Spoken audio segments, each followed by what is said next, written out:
Welcome to the Racing Nuggets podcast. I'm PJ Noodleman, along with my co-host from Midwest Racing Connection, Mr. Dan Plan. Hello, Dan. Hello. I'll steal your line. A pair of Dans always beats a full house. And we do have a pair of Dans tonight. Please welcome to the Racing Nuggets podcast, the one, the only, Dan Margetta. How you doing, Dan? Doing real well, actually. I'm glad to be part of it. This be pretty cool. I'm glad you were able to be a part of it too. So we'll just kind of give a little opener here with this. If most people know you from being on the roof at Slinger videotaping, that's kind of become your claim to fame. But you're also seen videotaping at a lot of different short tracks, dirt and asphalt. You are a co-host on the LTN Radio Network. You've been involved with that show. Have you been involved with that show since the beginning? Almost. Probably since I think that show started in 1985 is when Todd started. I listened since the beginning. I got involved in 1989, so about 4 years into it. So almost from the start, but pretty much ever since we kind of went out of the local area and kind of brought it to a wider audience, I've been part of that. That was kind of my project, you know. I was in college at the time. I had to write a letter to a media outlet, and I figured the big ones would just throw it in the can. So I wrote to the guy that did the racing show I listened to, and he said, come on out and help out. And I did that. And once I got out of college, I got time. Let's go do something with this. And we kind of went from there. That's cool. So then you ended up getting a foot in the door there. And then did you know Todd before that? No, not at all. No, not at all. I just wrote the cold letter off. And in fact, it was their 200th show, I think, when he called me. And he was like, you know, you want to come and help out? Check it out. You come on and do that. So I went down to the station and I answered phone calls. I just screened calls. And then I got a call from the program director from the radio station. And they're like, well, I understand you've been coming in and helping out. And I'm like, yeah, I thought they're going to tell me I have to come back. And they're like, no, well, we actually have some shifts for you if you want, because now the season's over. It was into the holidays and nobody wanted to work on Christmas and Thanksgiving and stuff. So if you want the shift, and you can do the shift there, which wasn't much because it was a satellite station. So there wasn't a whole lot of on-air stuff. You just had to push buttons. But I did that. And then in the meantime, the program director left and went into TV. And the guy that had the Sunday morning shift took over her spot and said, you know, Sunday morning's open now. You're the race guy. You got to come in at 5 o'clock in the morning and listen to all the other stuff, you know, but you can do the race show if you want. And so I went from there. Nice. And then is that when you actually got on the air then with the guys, Todd and Ed? Right. Yeah. In the beginning, I was just answering phone calls and helping out that way. Then little by little, I got to participate each as it went on, and I got more comfortable with it. In fact, I have the cassette tape of my very first time on the air. I'm scared to death. I listen to it. It's kind of fun. It was just neat because that's something I like doing. And it was, you know, I've always been a race fan, and it was something I enjoyed being a part of. And those guys were a lot of fun. It took a little bit to get to know everybody. Then once you kind of did, it kind of took off from there, and we all had a good time with it. Were you a regular at Slinger prior to becoming involved in the show? Not so much Slinger. I was at Hales Corners. That was closer to my house on Saturday nights. I went with my dad like every Saturday night. I probably missed one. You know, it was a couple of times we had to go to family weddings and stuff, and then we kind of sulked there while we couldn't see the race cars. But so I started out going there. I ended up going to Slinger after I started doing the radio show. I went to the Christmas party at Todd's house. I think it was in 1989. I met Mark Gundrum, who was the PR director at the time at Slinger. He didn't really know anybody. I didn't really know anybody. So we kind of hung out. I think Ted Musgrave was there too, and he hung out with us.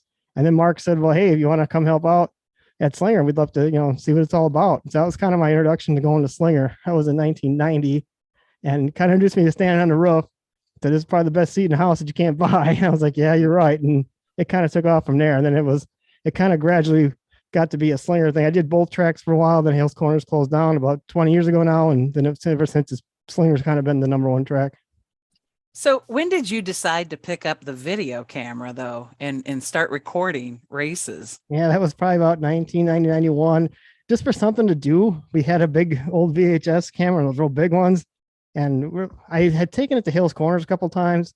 So I took it to Slinger and figured I just wanted something to do. You know, I didn't want to stand around. And I you know, did it. And then a couple of times you caught a couple incidents and things that happened, and people wanted to see it in the pits.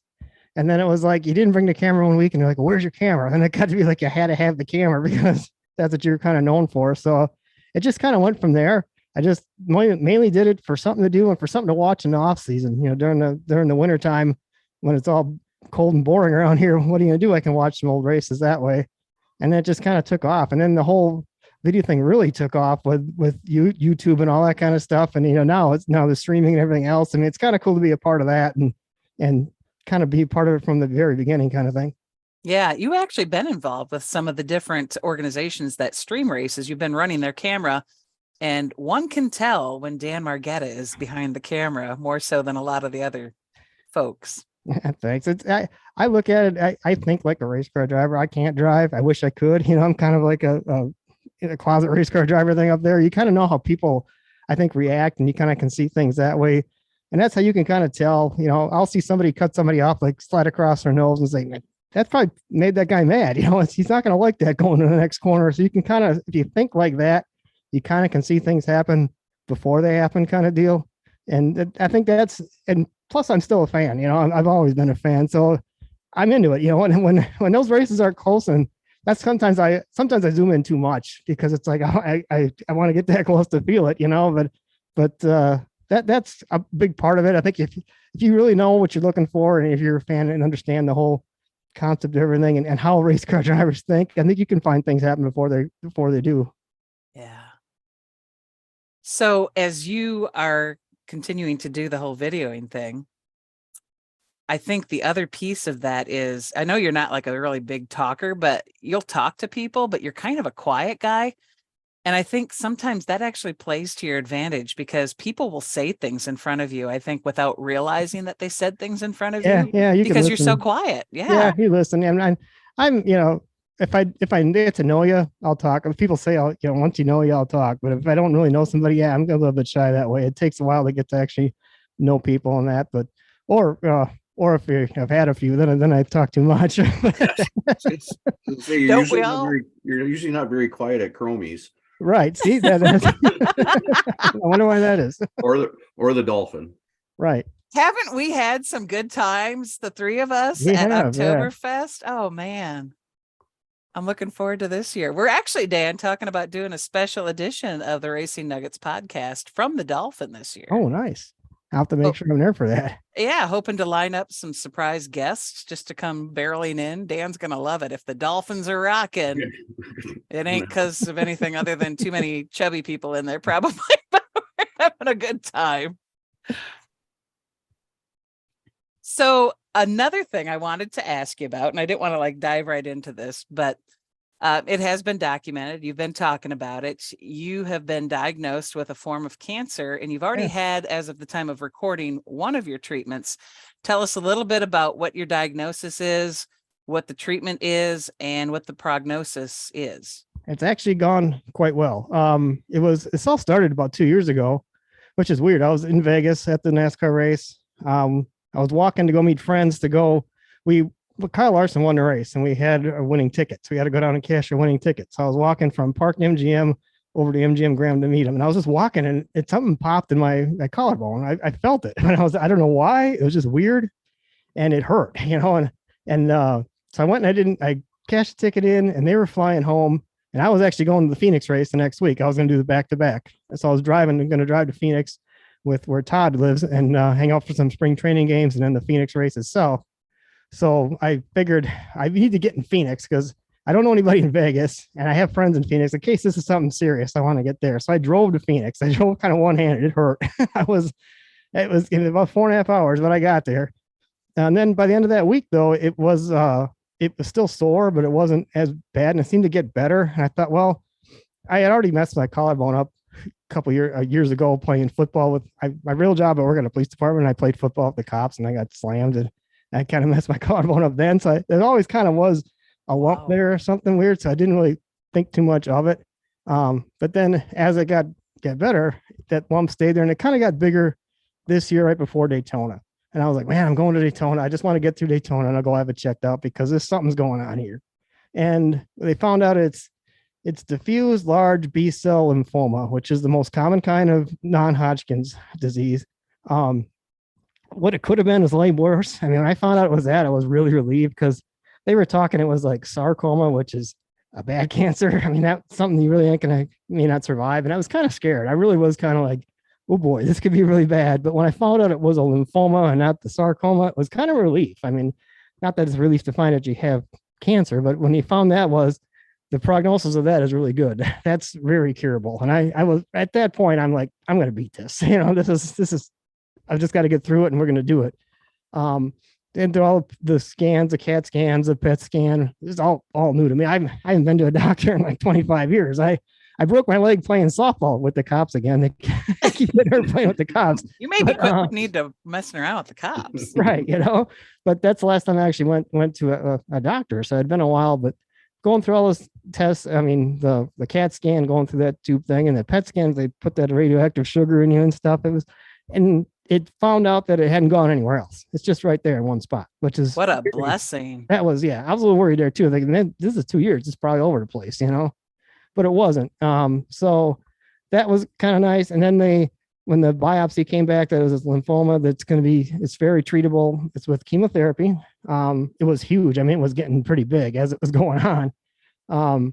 It's 6 rounds. The first one started last Tuesday. I got one on May 4th, May 25th, June 15th, July 6th, and July 27th. The first round went very well. I was not sure what to expect. I mean, I talked to a lot of people that had gone through some of this stuff, and I heard the horror stories when people get really sick, and that I didn't. I mean, I was surprised. It was 8 hours. I sat in that recliner for 8 hours where they put this R chop, it's called. Each letter is part of the medicine. There's the R medicine, which is kind of the game changer. They were telling me. I asked that nurse a ton of questions about what was going on. I was Googling everything was going on. It was probably annoying her, but they get that a lot. They get that a lot. But it was interesting to me, what it all did. And then the R1 is like a monoclonal antibody, which attaches to a certain protein on those B cells, which is causing this. And it tells your immune system, hey, these guys don't belong here. Get rid of them. So it kind of boosts your immune system that way to get rid of that. The 3 chemo medications, one's red. It's called doxorubicin. They call it the red devil. That's in this big tube. And that stuff is wicked. That's the one that can mess up your heart too. I had to go through some heart tests and stuff to make sure it was strong enough for that. And I felt that one when they put that one in. I felt like heartburn. I'm like, oh, I can tell something's going on in there. Wow. And that's the kind they put all the protections on when they give it to you, because I guess if you spill it, it deletes your skin. They said. I mean, they're like, we can't spill this. That's why I have this. I don't know if I got this pick line in my arm. It's going to stay there until July, but that's why I had to have that, because if it did a regular IV and they should spill it, it would cause a whole bunch of other problems. I'm like, man, and okay, that's a little frightening that they're putting that in you. I know, but I went through the whole thing, and that one, the first the monoclonal antibody, 1 in 4 people get serious reactions to it, like start shaking and can't breathe and all that. And so they start you really slow, like at 25 milliliters, whatever it is. And every half hour, they up it to like 50, 75, 100, all the way up to 200. I made it to 200 without having any issues. So next time around, it won't be as long. And then afterwards, I had like brain fog a little bit, but that was about it. I mean, it was kind of like chemo brain, I guess you can call it. Mm-hmm. But I really didn't feel real sick. I kind of a little bit got a little easy, and they gave you some medication to take. I took one of those pills. You're supposed to take it like once every 6 hours. I took one, and that was it. And I'm fine. The next day I was okay. I mean, I didn't get sick. So I was a little tired here and there, tired spells. So I was off the regular job the day of, the next 2 days, and I went back to work on Friday. So round 1 went really well. And this I can see it. It's up here. It was twice the size. It's already down to half the size. I mean, it's right here on my collarbone. Oh yeah. But it was twice that size a while. So this is what it was before, way before Daytona even. So, I mean, I'm seeing results that quickly. It's kind of very encouraging. Hopefully the next 5 rounds go just as good as this. And I was worried. I'm like, man, I'm not gonna be able to do anything. I got to the racetrack. How can I go a race season without going to the racetrack? Right. I'm going to Slinger this Sunday, and I plan on making them, and hopefully this will keep going. And by the end of July, it'll all be gone. We'll be done with it. God bless. I'm going to ask you a really difficult question, if you don't mind. Oh, go ahead. So you work for the city, basically, right? So you have good benefits, right? Yes. Why is it that a man your age would not go to the doctor for regular checkups? I don't know. Probably. I don't know. Anybody forced me to go. That's probably what it is. I mean, now that I kind of been through it, I kind of feel better about it. I was always worried that they'll find a ton of things wrong and they'll put you on a ton of medication, and that'll turn to something else being wrong. Now you're stuck in this deal. And it was kind of dumb to think that way now that I've actually gone through it and had something go about it. But a lot of it was just nobody really pushing you. I mean, I live by myself. If I had somebody who needs to maybe kick me in the rear and say, you got to go do this, I will do that from now on. I plan on going for regular checkups. I have a doctor now. I'm going to volunteer to be your pusher from here on. So I will be your pusher. And I will also tell you, where I work right now, we do a lot of naturopath things. And I wish we lived closer, because I could actually help you with some of that brain fog stuff with some really natural ways. And even some things to try to offset the effects of chemo to your body. But we'll talk after this. Sounds great. I mean, I'll take whatever information I can. I spent the last month just researching all kinds of things, and that's just the way. I mean, it helps you deal with it that way. If I know what to expect, or what's coming up, or what should happen or shouldn't happen, kind of thing. And that's kind of how I've been dealing with it. And so far, so good. And I'm going to fight it. And I always said it hasn't fought Dan Margetta yet. I just don't know what it's in for, and that's I love that. Kind of had that kind of attitude from the start, and plan to continue it that way. That's the right attitude. And as long as we're on the doctoring note, and I've already said I'm going to be your pusher, have you had your colonoscopy? Because I know my husband, Toby, would be the first one to ask you that question, because he's gone through colorectal cancer. And I have not. So that's probably on the line after this. All kinds of things. I'll be pushing you about that then too. All right. I think it's a guy thing, because I can't tell you the last time that I went to the doctor, and you just think if it ain't broke, right? But right. I realize I should probably go one of these days too, because have you not had a colonoscopy either? I know I'm not getting any younger. Oh my God, I got both of you. Then I'm gonna have to be pushers on. I tell Toby all the time, I saved his life. I made him go and get that colonoscopy. He did not want to do it, and they found polyps and they found a mass. Oh, see there. So yeah, I tell him, I saved your life. You're welcome. And I say that in jest, but I would be just heartbroken if I lost him over something that is curable. Right. Preventable. Yeah. And people would feel that way for you, Dan, too. If we lost you and Dan squared, Dan plan, same thing. I mean, if either one of you were lost to the racing community, that would leave a huge void. So this is a message not just to these two clowns, but to anybody else out there listening. Get that annual exam, get the colonoscopy. Don't be afraid. There are definitely worse things that could happen, such as suffering through a lot of nasty cancer because you let it go too long, or leaving your family and your children without you because you chose not to take the path to get it fixed. Yeah, I plan on being a little more better on that now. Having this is one positive thing. This is a wake up call that way, that it's not that bad. It's not that hard to do. It's pretty easy to figure it all out. And they give you a little app. You can see all your test results and everything. And it's actually kind of interesting. So I plan on getting on a better schedule on that now. Good. When they were setting your follow-up schedule, were you looking at race dates going, well, I was. My first one was on a Tuesday. Then he moved it to Thursdays because the oncologist would be there on Thursdays. So that's my next one is May 4th. And I was looking around and I'm like, June 15th. That's right before Road America weekend. Can I make Road America weekend? The last one was July 27th. That's NASCAR weekend at Road America. Can I be there? And I'm kind of hoping that trying to use that as goals. And plus Slinger, I told the guy before, hey, I go to Slinger. I mean, I it's what I do. Like it's I need to keep doing that. Is there a way to can I still do something like that? And he's like, you should be able to. I mean, obviously everybody affects differently and we don't know what each round's going to be, but I'm kind of using that as kind of the goal to get through it. You kind of set something out there to reach to do it. And if I can, I'll do all the stuff there. Just let me get to the racetrack so I can do that. I love that you have that as your goals for each of them. That's actually really smart, because then you do have that little carrot to kind of help push you along. And if we're being honest, yes, the healthcare side of it is obviously a big piece, but mindset is such a huge thing too. And you seem to have a really positive attitude. Yeah. Except when I found out what kind it was, and it went from what it could have been really bad to what it was, as it's like 75, 80% curable. I'm like, I can do this. I mean, that hasn't been a doubt in my mind since I heard that. That was kind of the turnaround. That guy told me that the preliminary biopsy came back and it was this and not that. I was just like, all right, let's go get it. I mean, I don't care how long it takes to just get it over with and be done with it. And it's time to fight it. Awesome. God bless. I'm so glad that it turned out, or it's turning out to be Right. a much better. So we'll talk afterward, though. I've got some Okay. things that might help you as you go through the treatment. I do want to switch gears just a little bit. You are very passionate about racing, obviously. You've been to damn near every racetrack, dirt or asphalt, but there's surely something that you haven't gone to yet. What's on your bucket list that you have yet to go to? There's a few things. I mean, I've kind of hit a bunch of them in the last couple of years. Like I always want to go to Indy 500. I did that in 2018. Just went once. I went to a Formula One race at Indianapolis. I haven't been to a NHRA race yet. I don't want to do that this year. I'm trying to go to Joliet in a couple of weeks. When they run at Route 66. It's just I've never been to one. I mean, I heard it's really loud and it's pretty cool, and just to see that. So that's something that's going to go on that way. I'd like to hit some of the other bigger short track events. Be kind of cool. I've been to the Snowball, so I've done to that one. I haven't been to the All American 400 yet. That'd be kind of one to cool. I heard Nashville's a kind of a fun place to go. I love Nashville.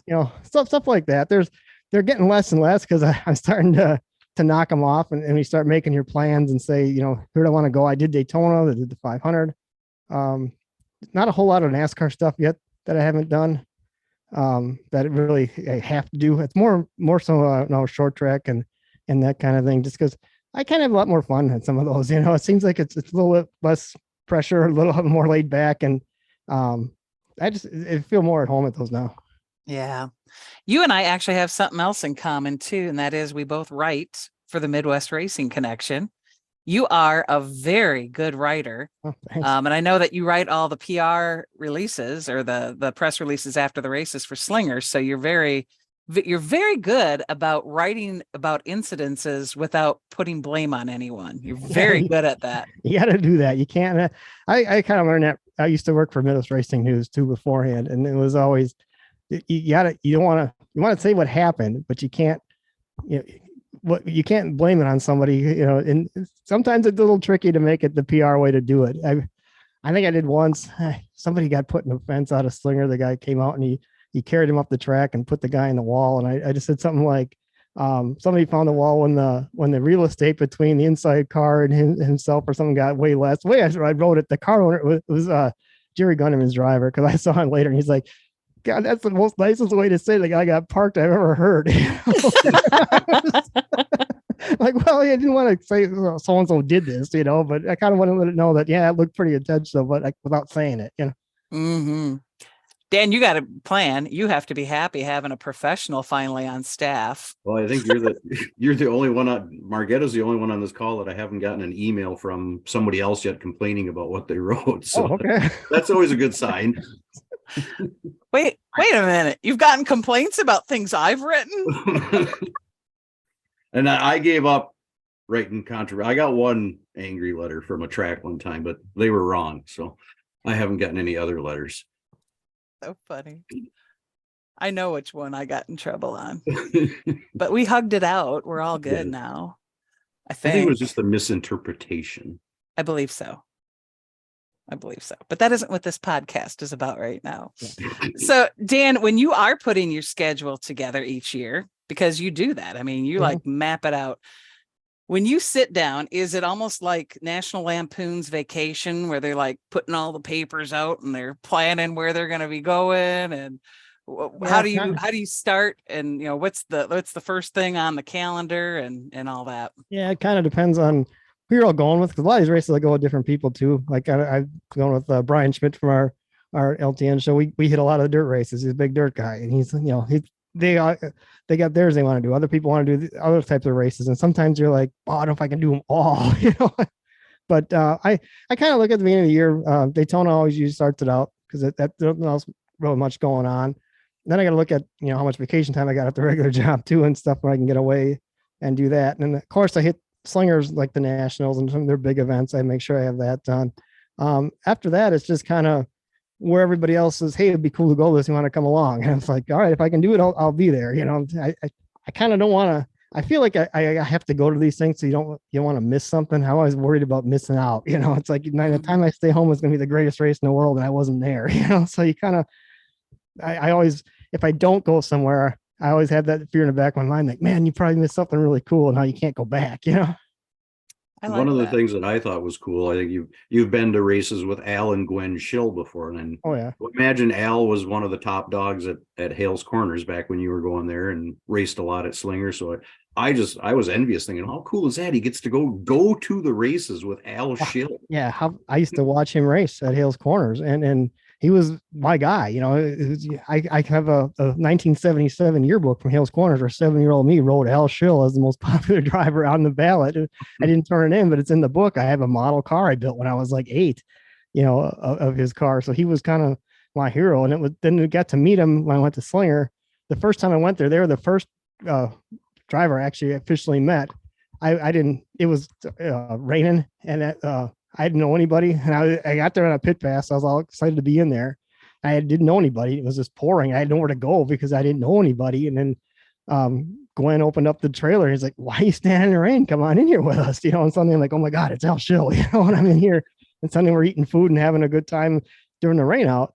And then to get friends with them that way. And now, the next thing you know, I'm playing bar trivia with these guys, on a non-race night and get to go to the races. It's pretty cool to be able to hang out with the people you cheered as a kid. I mean, those are the guys I looked up to when I was younger, and lived for him every Saturday night to watch him race at Hales Corners. And now we're good friends. It kind of blows my mind. Who else besides Al were some of your heroes as a kid? I like Mike Melius. He ran at Hales Corners a lot. He'd come down from 8L and the 2-car. I've always been a Richard Petty fan. He's been my ultimate hero. I mean, it's ever since I was a little kid, it's been Richard Petty. I got a pedal car with 43s on it that I drove around when I was like 3-4 years old, kind of thing. And I actually wrote him a letter too when I was like 16 or 17, when I was trying to figure out how to get involved in a racing deal. You started writing letters. I wrote to him, and then I wrote to, I found an address to Petty Enterprises, and I got a response back. It was like an autograph card, and it was just basic, but it was actually autographed. I thought that was pretty cool. And then I wrote to Inside Winston Cup Racing, which was a show that was on the national network, and Steve Burns was a part of it. And just saying, hey, I want to be involved. How do I get involved in racing? I like this. I've been a fan all these years. I just really want to be a part of it. And we were eating dinner here at my parents' house, and suddenly the phone rang, and it was Steve. And I don't know how he got my number. This is before the internet, so I don't know how he found out my parents' number. It wasn't even my name. I wasn't even old enough to have a phone number yet, And wow. Talked to me at lunch or at supper and said, I was all nervous. And he's like, well, go get a job at your local MRN affiliate, which is what I did. I wrote to Todd, at the racing show, and that's how you get to be a part of it. So it was cool later on. To actually meet him before he passed, as well as to actually say, this is a guy you called me up out of nowhere, and it was kind of cool to go through that kind of effort to find somebody down, to track some kid down with the technology at the time. This was like 1987. There wasn't anything like we have now. It's hard to find people back then, and he did it. Yeah. And I thought that was cool. So it was kind of neat later on to actually meet him when I was in the Mid-Eastern on the big time, the NASCAR track, and say, hey, thanks, man, that was cool. So. You are the most interesting man in auto racing, short track auto racing. We'll say that way others don't get all miffed, but you are like the most interesting freaking person. You have so many stories. And that's the other thing. You remember things. Yeah. Do you have that eidetic mind or whatever they call it? I have I can still see things. I remember now, I'll see something that'll happen, and I can always go back and almost like I'm there. It's like a photographic memory, I guess. I've always had that, and I'm not sure why or it is, but I can tell you major things, where I was, what happened, and as it was going on, I can almost like relive the deal in my mind and see it even years ago. I mean, I remember even as a little kid, I think my dad took me to races when I was like 2. We went to the USAC races, or at this fair park. We saw the Superbirds run. I remember the Superbirds because they had the big wing on the back. And they were cool. While the races went on, I cried. I wanted to go home. So we left. I actually left. And I got home, and I kind of vaguely remember sitting there wanting to go back. And my dad was like, well, you can't go back because we left already. And so I cried again. And then ever since that time, I never left the racetrack. I was always like, I got to go to this thing. No wonder you have FOMO now, fear of missing out. Right. So you talk about your dad taking you to races. Was it your dad then that kind of introduced you? Is that how you actually got involved in racing. And did your dad race? No, yeah, he didn't. He was just a fan and he'd go all the time. And I guess he never had anybody to go with. So I came along, and then I was his partner at the racetrack, and I just loved doing it. And so we'd go every week. I mean, it was he almost never missed it, especially Hills Corner. I mean, we always had our spot. It was in the on the bleachers towards turn one, where there one section a little higher. We go to the top where we get there early. And I remember I had Dave Watson Amsoil racing stickers, and I stuck them on the bar. We marked our spot. That was our spot where the Dave Watson stickers was. And on the last night at Hales Corners, I went and I looked, and that stickers were still there. I mean, they've lasted all that time. So our spot was always marked. That's cool. It's too bad you couldn't take that section. I wanted to. I really did. I'm like, I wish I could cut this section off, because that was our seats, Yeah. Years later, we ended up sitting in the pits when I actually worked for Midwest and got to the pits. That way we sat in the pit side. But before that time, we were always in that same spot. Was your grandpa involved in racing too? Or how Not a did your whole dad lot. get the love? I don't know. I mean, he just liked the cars, I guess. And he'd go to the fair park a lot, in the old days, watch some of the USAC stuff. And my grandparents, neither of them they'd take me once in a while, but they weren't really into it. My dad was the one that we'd go every week. I mean, I remember Saturdays being, if it was clouding up like on 2:00 on a Saturday, and I get to the press because it's like, man, don't rain out. We got to go to the racetrack. Funny. I still get that way. I am so glad that your dad introduced you to racing, because you are, without a doubt, one of the most colorful characters in short track racing. And that's actually what I wanted to do with this podcast, was just get some of the colorful characters on here and let people get to know them a little bit. I do have a couple other questions. Sure. And Dan Plan, if you have some, please chime in too. But what is one thing that a lot of people probably don't know about you, but would be amazed to hear about? Boy, I wonder. Probably a lot of people don't know my regular job. I mean, I work at the police department. I started there 31 years ago. I've been there.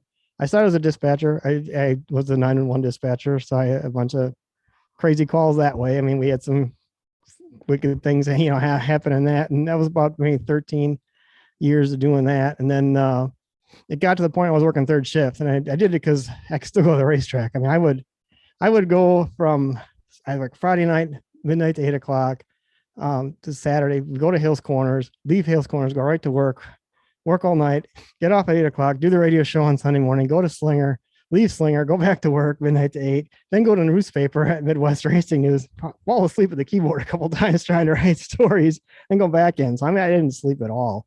And that was until I was probably like 30, and then it kind of caught me. I crashed coming home from Slinger. That was kind of the wake up call that, we can't keep doing this because you're getting older now. And that, then after that, I got out of dispatch and went to the records department in the police department, which was Monday through Friday, weekends off. Not as exciting as the dispatch stuff, but fit the schedule better. And I had my weekends off to go racing. And then after that, they switched the records system in the department, and then somebody had to figure it out. And I kind of figured it out. And they're like, we need an IT guy. You're it. Boom. I didn't know I was in the computers at all. I just figured it out.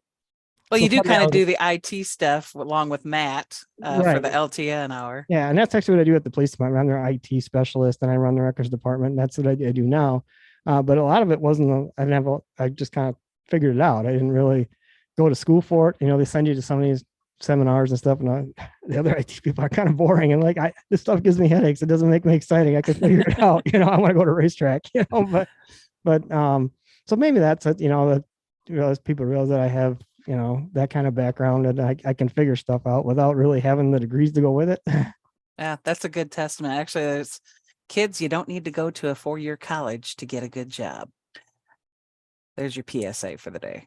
I do have another one I want to ask you, and that is, it's been said that you, Dan Margetta, have a golden horseshoe lodged in a certain orifice. You are pretty lucky when it comes to gambling and placing bets. What is the biggest payoff you ever had, and what was that bet? It was $10,000. Wow. I did it in it was 1996. I can tell you what, because I was up at the Green Bay Casino. My grandpa had just died. My grandma, he'd take my grandma up there. My grandpa wouldn't gamble, but he'd take my grandma up there and he'd go bum around while she's at the casino.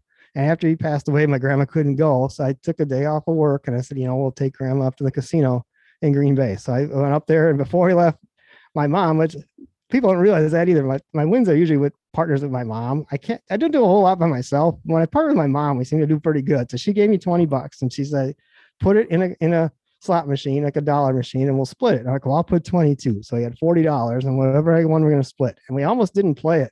I was ready to leave. And my grandma's like, well, you got your mom's money. So we went to this red, white, and blue 7 machine, put the money in, and it was $21 in because it was $3 of spin. So it was 7 spins in and went boom, boom, boom. And it just stopped. I was like, what, I break it? What happened? The machine broke, it just quit. And my grandma was like, no, you got the red, white, and blue. And I'm like, oh my God, that's $10,000. Wow. Boom, suddenly the people are coming around and they're counting out, $100 bills in your hand. And I'm like, oh my gosh. And then I'm like, well, can I put it in somewhere? I want to walk out with this, And they're like, well, we'll walk you across the other, you can get a cashier's check. And on the way there, we had passed our car. I'm like, where's my car? And the security guy's like, well, if you want to get out of here, then I'll get out of here. So I got out, and my grandma got in and I got out, and I made sure I about ran the red light getting out of there. Cause I'm like, if somebody's following me, they're going to run this red light. And then I just drove the speed limit exactly all the way home. Cause I'm like, if I get pulled over with 10 grand cash in my car, they're going to think I'm doing other things, But so I had to split with my mom. That's probably the biggest win. Since that time, I've had a couple other ones. I think the second one was $6,250. And that was at the Torches on a New Year's. Wow. About 5-6 years ago. That was, again, I wasn't doing real well, and I was kind of just holding my own, and my mom's like, let's go play together. Okay, we'll partner together. And she wanted to go in the high roller room. And I'm like, I don't go in the high roller room. That's not for us. Well, let's just try it once. I'm like, we're not spending more than $100 a year. So we found a $5 machine, and it was 5 times 5 times purple 7, $6,250. And they pull you in the back room and they sit you in this little school desk. I was like, man, this is where they break my knuckles, But no, it worked out, and those are probably the 2 biggest ones. I thought about that this week when I was going through this. I was like, I hope that I'm not just lucky there. I kind of need some luck in this other thing. I'll trade some of that casino luck for some good luck on this deal. You don't need luck, Dan. You're a good man, and good things happen to good people. There's one final thing that I wanted to touch on, because not a lot of people know that you do slot car racing too. Tell a little bit about what that is and what that all entails. Yeah, we do it. First group, there's actually 2 groups I worked with lately. The latest one I just got in a couple of years ago when I started doing that Wednesday show at the Mine Shaft. Those are the bigger cars. The other group was just something back in 1993. Phil Cianciolo was the guy that worked for He worked for WTMJ. At the time, he was working for a easy listening station. And I was doing a short track report. I thought it was gonna be cool to do a short track report. It was like a 5-minute deal, and it aired on WAUK in Waukesha and a station up in Fond du Lac. I had to send it through a phone line, but we had to put it together. And I didn't want to drive all the way out to Waukesha from Slinger, so we stopped at WEZW, the easy listening station. That's where we used their studios, because the guy who did it with us, John Shea, worked there as well. So he's like, we can use our studio there. Well, Phil was the overnight guy at the easy listening station. And he started talking, and he was putting together a Slotcar track just to put it together. He had one as a kid, and he wanted to just get everybody together. And we started talking like, man, we don't see everybody in the off season. We all see each other at the racetrack, and then the off season comes, we don't see each other anymore. So he's like, well, I'll build this track and we'll have a race. Well, we had a race, and we had another guy built the track, and they had a race, and kind of turned into this league. Suddenly it was this, and they were big IndyCar fans. So they always made their cars like the Indy cars. And then it just took off, and it's still going now. We're on our 30th year actually doing it now. Everybody's kind of, grown up together, and there's 12 people. And people have come and gone to the deal, but they still get together and do a banquet at the end of the year. And everybody still gets, keeps in touch. I think Phil's up in Appleton now. So Mike Christoph is the guy that runs it now. He was a traffic guy, and he had tons of different names on the stations around. He was John Wyatt on one. He was David Brooks on one. His real name is Mike Christoph. But he's the radio people never use their real name. No, I know. What's up right? with that? So, but it's just been kind of fun. And I have a track in my basement. And, you can tell I'm not married because half my basement's filled with this slot car track that gets used twice a year. It's actually a replica of Indianapolis. In fact, next Saturday we have our season-ending HO Indy 500 to be at my house, and we'll have a champion. And I took some of the champagne we get when we New Year's and up to the Lake of the Torches to give you champagne bottles. I save it when we go pop them off my backyard. My neighbors think I'm a little Nice. weird, but that'll be there this Saturday. But it's kind of a good way to get everybody together and keep in touch outside the racetrack kind of thing. And some people get really into it. I don't. I mean, if I win, I win. If I don't, no. But some people really get into it as far as how to do things. At one point, we were really getting we were shaving the front tires down a little bit, just a little bit smaller, so than other people. So for helping. One day I found out that if you took the magnets in the car and you flipped them around, that it would double count you on their reed switches, which counted your laps. I was getting 2 laps for every one. And I didn't tell them about it. And I would like slow down. And like, you can't get too far ahead because you start kicking your ass by like 10 laps. They're like, what's going on? So you'd have to slow up and speed up. But every time I was going by, I was getting 2 laps for their one. In fact, they finally figured that out. Oh my gosh. Wow. The magnets It's around. not cheating. It's just the gray area, right? Creative engineering. Hilarious. Well, Dan, thank you so much for agreeing to join us for the Racing Nuggets podcast. You are a delight in every way. And God bless. I am excited for this new journey for you. I'm excited that you're going to keep taking care of your health. Oh, yes, I will. And this is going to be a really great race season for you as well. Oh, one final quick question. Rockford Speedway doing their final lap. Are you planning to go to Rockford for anything? Yes, I like to get there because it's his last time around. It'd be kind of cool to be there and at least see it. I like to get there a couple times this year, and at least for the short track championships. That's always the one to end the season there. That's always a fun place. It's kind of sad to see that place go. Yeah, for sure. Well, Dan and I are planning to get down there. Dan and I are planning to also get down there for a couple of them. I know you're taking the Dolphin down, you said, Dan, with your son. I'm hoping the Bahamas. We're hoping to go to the Bahamas this year. So if the Dolphin doesn't pan out, we definitely will stay in a hotel. But yeah, I definitely want to. I've never been to the Bahama brackets and I've heard nothing but good things. We can't go to short track because that's his getting married that weekend. So I can't miss the wedding. But we will. I know for sure I'll be going to the Bahamas, and hopefully my kid's going to go with too. Just have the wedding at the racetrack. Look at that, problem solved. You are a problem solver too, Dan. We got nothing but relationship builders and problem solvers on this show. Hey. Oh, fun. Dan, thank you again. You are absolutely hands down one of my most favorite people, and I am so thrilled that we were able to get you on the show. Yeah, thanks for having me. This is fun. I'll do it again. I'll save you a seat next time I'm at the track with you. Absolutely. I look forward to it.